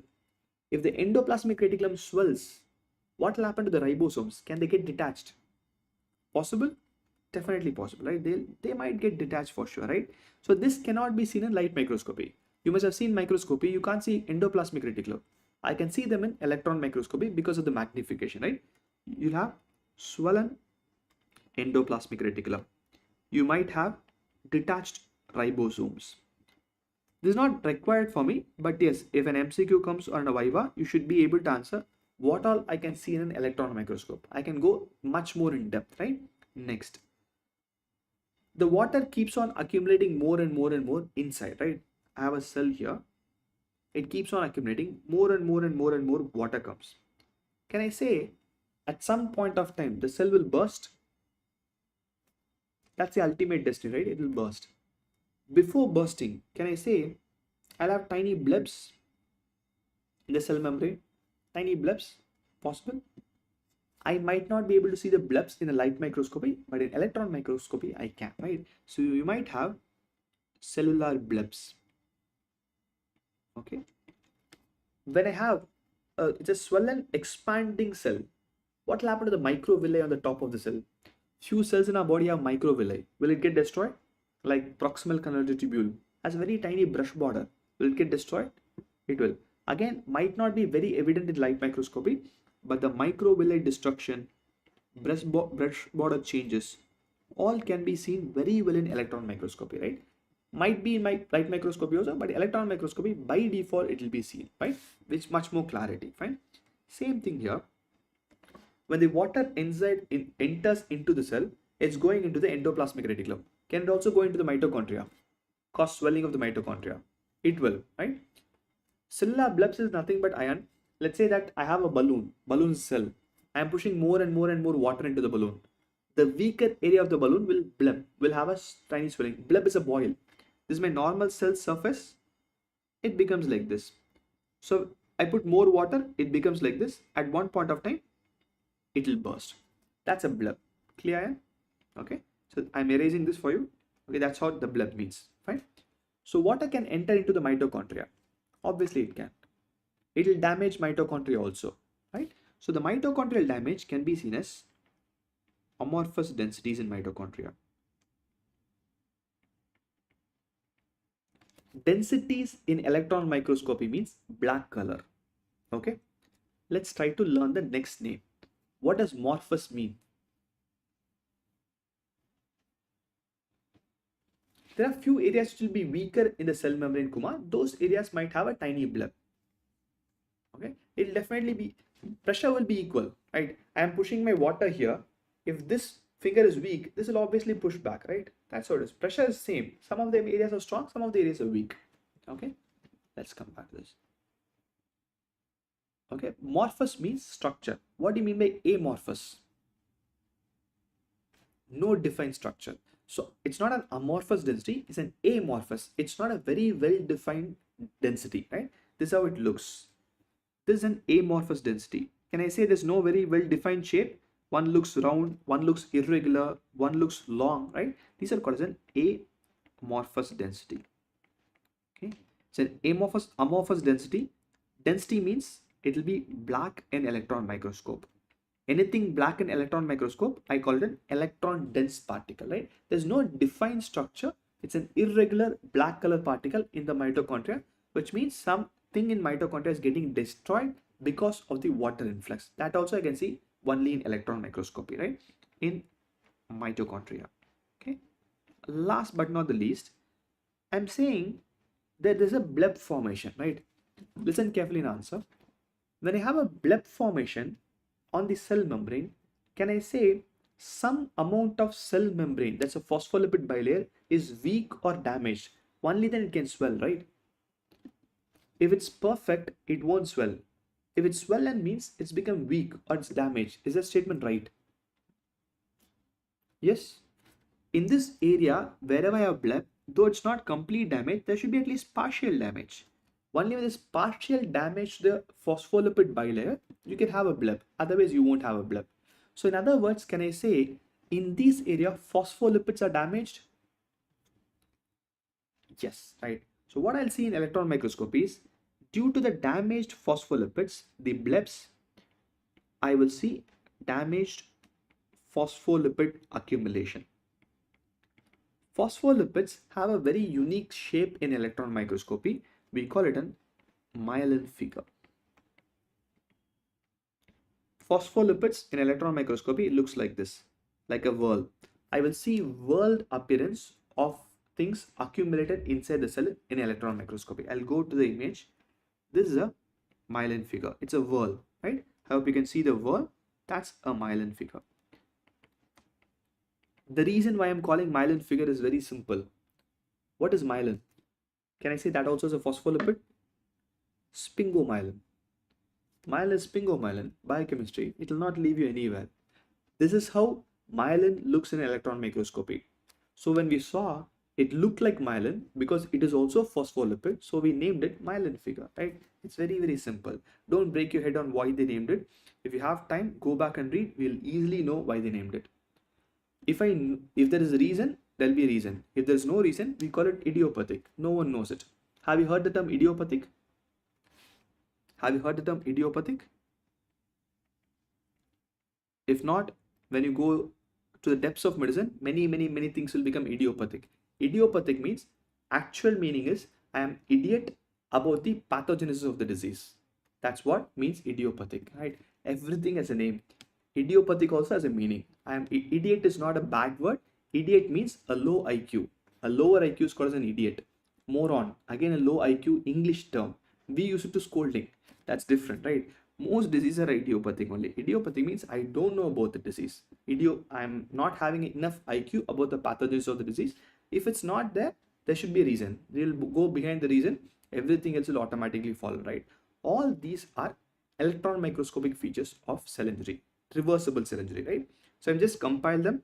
Light microscopy, I have cell swelling, fatty change. Fatty change will not be then in every organ, few organs will have it. Blunting of villi blebs, dilatation of ER, you can write the ribosome detachment also. So ribosomes can get detached if there's a dilatation of ER. Myelin figures can be there, and I can have nuclear alterations. You can have amorphous densities of mitochondria also. Okay. Nuclear alterations, again, little bit loss of fibrillary nature of the nucleus. Some amount of change will happen in the nucleus. Not very important. In reversible injury, we looked at in detail in irreversible injury, right? Now, I have a question here. I told myelin figure is nothing but cell membrane being damaged, right? I'll ask you a simple question. I want you to answer. If the cell ruptures, will that also produce myelin figure? I had a bleb which produced myelin figure. If the cell ruptures, will it cause myelin figure or not? It will cause myelin figure, right? So can I say myelin figure can be seen in both reversible and irreversible cell injury? Because the cell membrane ruptures, it's reversible or irreversible?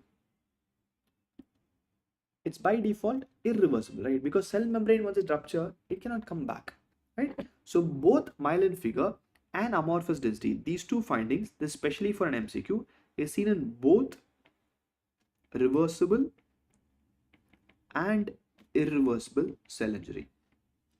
Okay, it's seen in both. How do I differentiate? Quantity.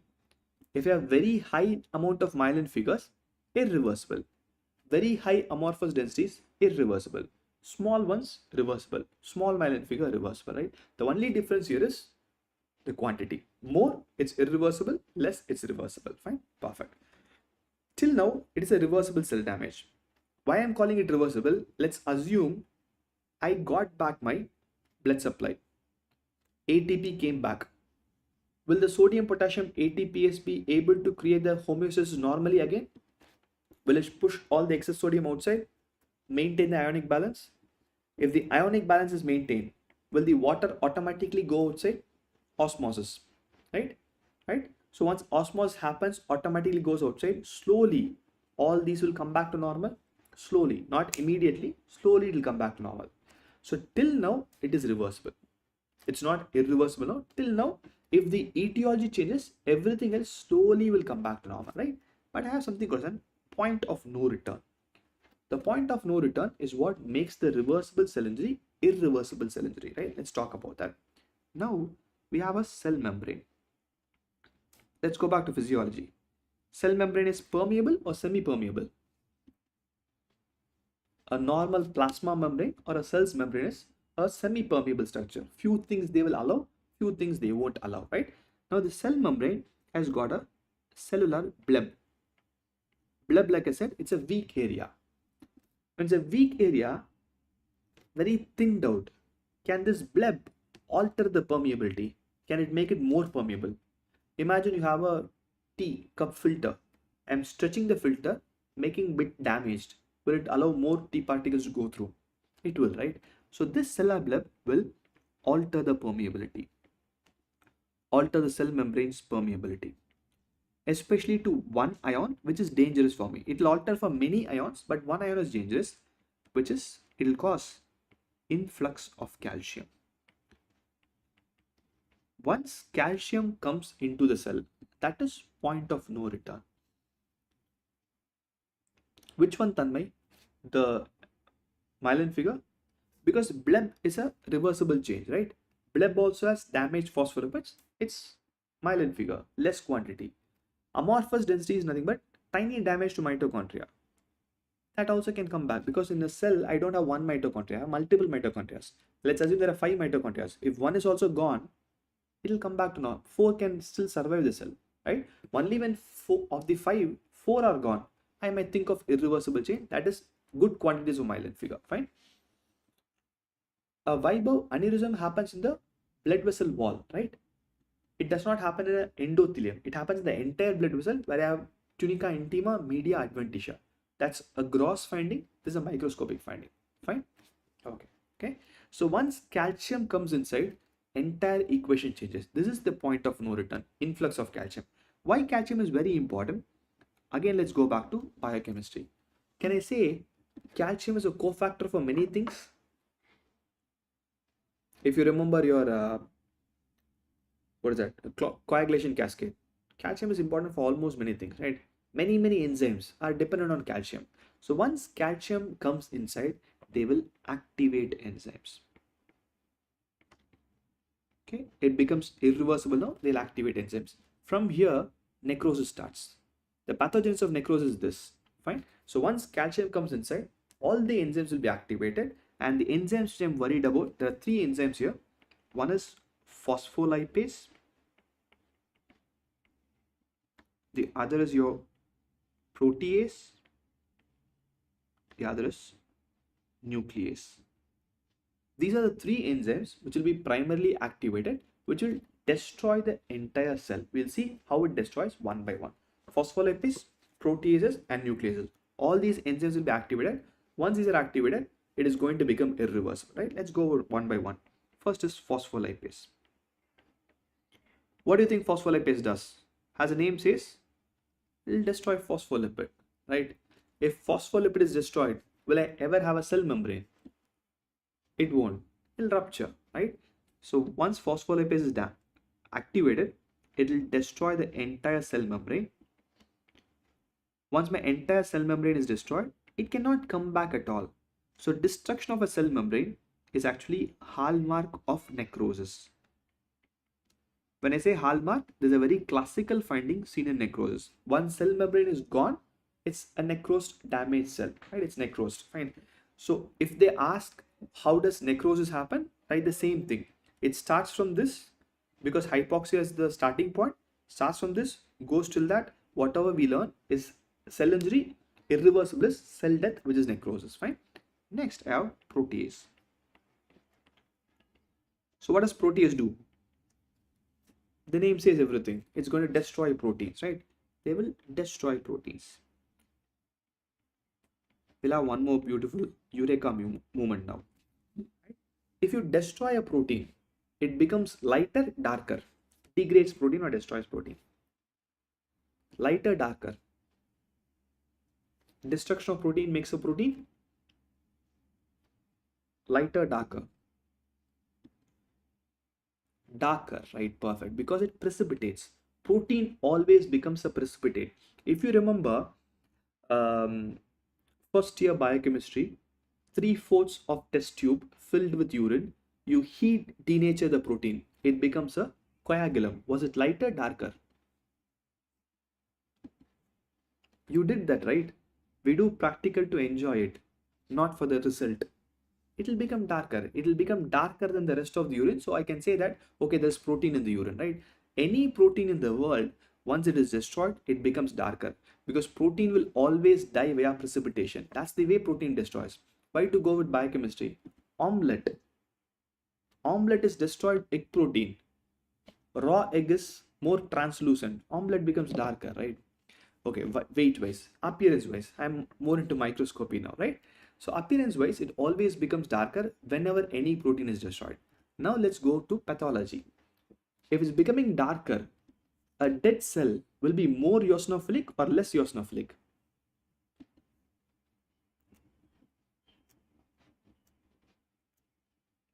It's becoming darker. A dead cell will be more eosinophilic or less eosinophilic? More eosinophilic. It destroys proteins. Once it destroys proteins, it will obviously, I'm reading PPT for precipitate of the proteins, which will make them intensely eosinophilic. Robbins says that necrosed area is intensely eosinophilic, not a rocket science. It becomes more pink in color because it's a precipitated protein. That's it. It will become intensely eosinophilic. Okay. Third, it's my nuclease. Okay. Let's see what will nuclease do to a nucleus, right? As the name says, nuclease will destroy the nucleus. It's again, it's very simple to extrapolate, right? I have a nucleus here. Let's assume this nucleus is functional nucleus. It's functioning. Okay. When a nucleus is functional, you will have euchromatin, heterochromatin. Which is more functional, eu or hetero? it will be actually a mixture of both, right?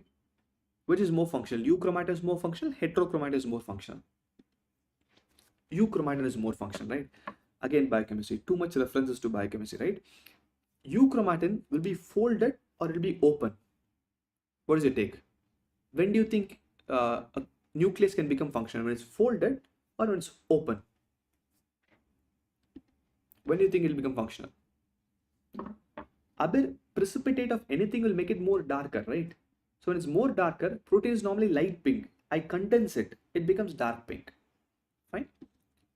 It will be open because only when it's open, my mRNA can act. When it's closed, mRNA cannot, or any RNA cannot act, right? Perfect. When it's an open chromatin, it will be lighter or darker? It will be lighter because it's open, right? A normal nucleus, a functioning nucleus, will have a little bit of lighter appearance. That's how normally light blue appearance, right? Now I'm adding nucleus to it, right?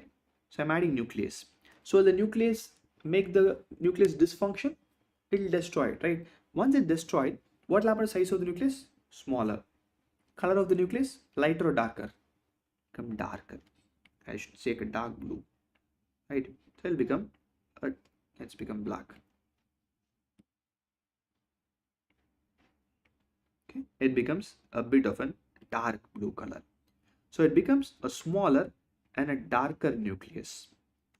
This small and dark nuclei, I call it a pycnotic nuclei or pycnosis. Okay, pycnosis means it's very small and it's dark, right? That's what happens once I destroy it, right? Normal nucleus is good, bigger, mixture of U and heterochromatin. Now nucleus destroys it, makes it dysfunctional and makes it smaller and darker, right? Then can I also say even now in a pycnotic nucleus I have DNA and RNA? Is it there or it's not there? It's a pycnotic nucleus, non-functional nucleus. Will they have still nucleic acid? They'll still have nucleic acid. That's why it's blue in color, right? If I still have nucleic acid, can I also say that nucleus will still act on that? Nucleus by default will still act on that, right? Perfect.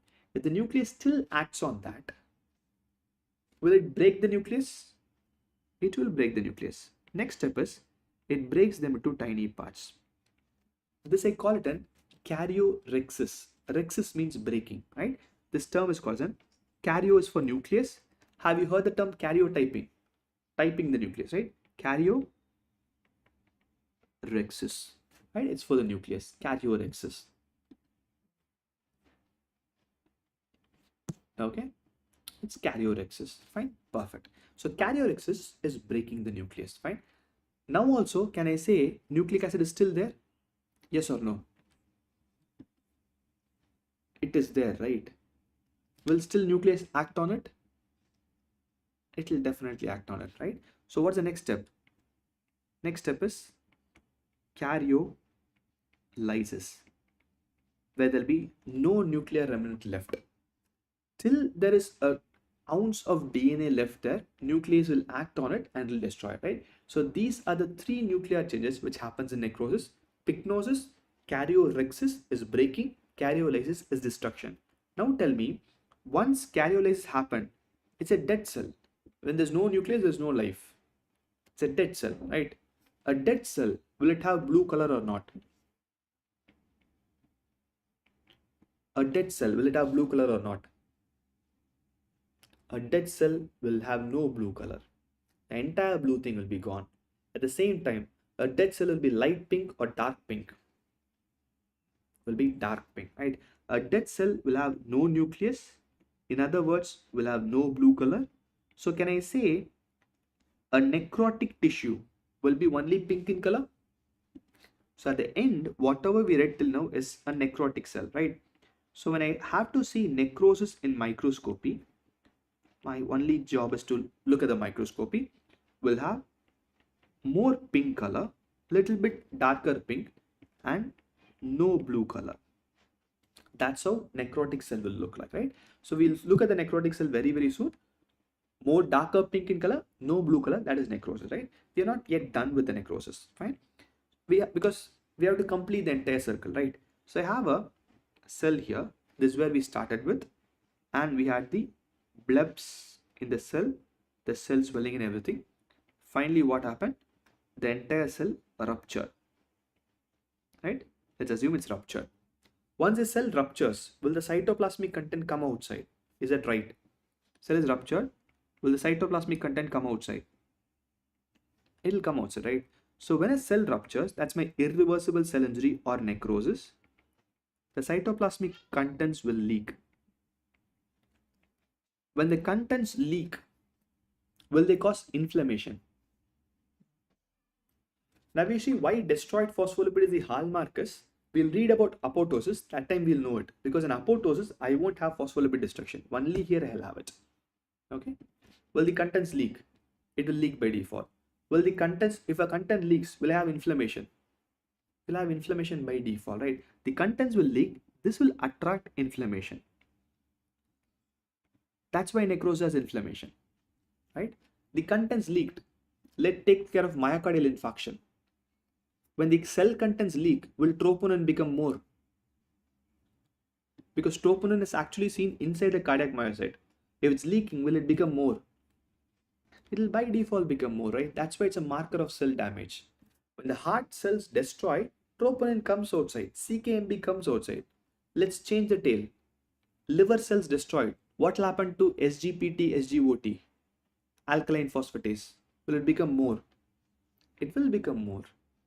When any cell destroys, all the intracellular enzymes comes outside, it will change the value. That's why all the liver function tells gets abnormal. Your cardiac function gets abnormal. So I use a blood test to indirectly say my cell is dead. Because every time I cannot keep taking a biopsy. I look at the cell's blood test and I say, okay, this is what has happened. The blood test tells me all the tails which is happening inside the body, right? Perfect. It'll have inflammation and my cellular enzymes will also increase. The best example for me is, I'm just giving one example, troponins in case of a myocardial infarction, right? So inflammatory cells came inside. What will inflammatory cells do? Will it remove all the dead particles? Because I need to have a function of inflammatory cells, right? It will always end with the inflammatory cells will remove all the debris, will remove the dead particles or the dead debris. Is the ultimate end. Once the debris is removed, if it's a viable process, new cell will completely form, right? That ends the necrosis. The inflammatory cell's purpose is to remove all the dead particles so it's completely clean for a new cell to come, right? So necrosis started with a cell, disappeared, destroyed, all the things will be removed. Macrophage comes and removes the entire thing. That's what happens in necrosis, right? We'll look at the types of necrosis very soon in the next class. We'll just stop with this for now. There's an image in Robbins. Okay, let's see one by one. This, what do you think this is? Any clue? I'll give you a clue. That's a proximal convoluted tubule. So what is that which I've marked? What is that which I've marked? If that's PCT, the tiny rims are your kind of like your brush borders, right? That's your brush border. Lumen, and the tiny flimsy things are your brush border. This is your brush border. This is your brush border. Okay. Or the microvilli, fine. So this, I'm having a microvilli. Answer each question what I asked. Do you see blue thing here? Do you see pink, blue both? Yes, both pink and blue are seen, right? Definitely both of them are seen, right? So can I say it's a normal epithelium? It's completely a normal renal tubule, right? Perfect. Now let's come to this area. Here, the brush border, is it seen or it's destroyed? The brush border in the second image, seen, destroyed. It's not very clear, right? Compare the first image and the second image, it's not that clear. Loss of brush border. But in the second image, can you still see the nucleus? Is it there? Not there. Nucleus is still there. The nucleus is still there. And look at this cell. Can I say the cell membrane is also kind of intact? It's still having the shape of the cell, right? This is an reversible damage or a reversible injury. Where I have the cell membrane intact, where I have the nucleus intact, the brush border alone is gone. Slight change. Now look here. I am not seeing exact calculations here, but yeah, there is some amount of disturbance here which might account for the lightness of the entire epithelium. The water has gone inside. That's why it's a little bit light. It's not exactly the same dark color. It's light. That's my reversible injury. Now look at the third image. Can I say this is also the same tubule? Yes. Do you see the nucleus? There's no nucleus. It's gone. It's a dead tubule. It's necrosed. If there's no nucleus, one of the important differential diagnosis is necrosis. It's a dead tissue. Here also, this is a dead tissue. This part, dead tissue. This entire part, dead tissue. Few of the tubules are here and there present, but majority of the tubules are completely dead, right? This is what happens. All these three images are from Robbins. Normal, reversible cell injury, irreversible cell injury, right? It's classical. Whatever you read will be there. The beauty of medicine is it's not like many other fields what we have. Many other fields, like many other professional fields, they read something, they do something. We read the same thing, what we see. This is actually not inflammatory cells. I'll show you in some other place inflammatory cells, but yes, inflammation will come inside. If they come inside, definitely we'll have the blue color. Fine, Yash? See, it's not about, this is an experimental thing. This is not how it actually happens in the human body. If the cell is destroyed, there's no reason for the lumen to be there, right? Kumar will take care of the lumen problem in the next class when we read about types of necrosis. Like it's completely fine. If you forget pathology, read again. Medicine is very vast. You have good amount of time. You read pathology now. When you go to medicine, surgery, OG, pediatrics, ENT, ophthalm, pathology will come back. It's a you have 4 years, right? Wait, you'll definitely remember. Whatever is relevant, you'll definitely remember. Fine. Okay. Now the outcome is it'll be completely be destroyed, right? Great. Now I just want you to know the little bit about the types of necrosis. We'll know the names of them. Then we'll look into the different types in the next class.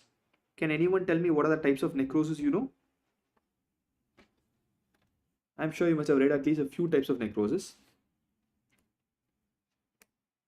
Pooja, irreversible cell injury, if it's pathological, I call it necrosis. There's no difference, it's the same. If it's physiological, I might have apoptosis. Irreversible cell injury can be necrosis and apoptosis. Since here we took hypoxia, which is pathological, it's most of the time necrosis.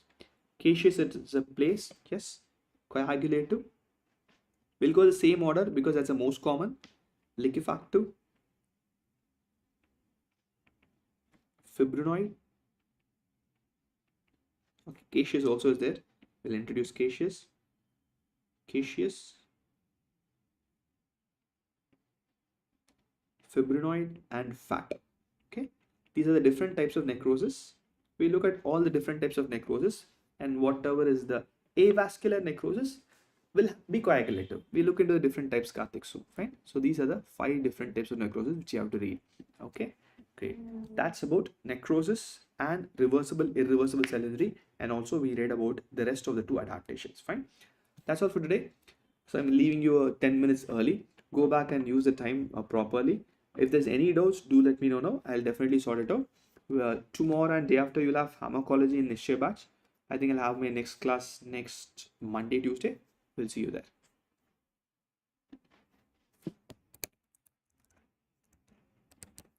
No doubts?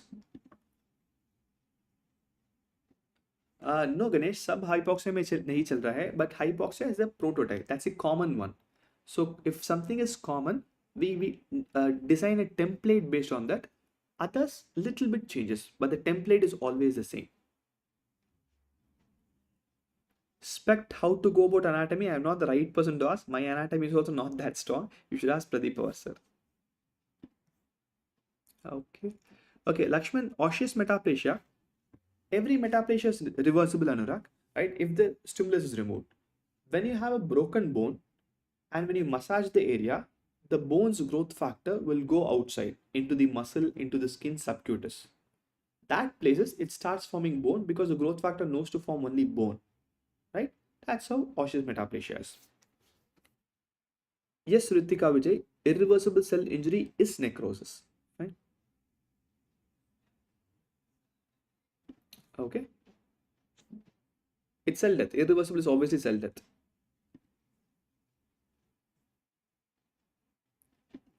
Okay, great. Thank you guys. Go have a nice dinner and enjoy your day. Bye bye.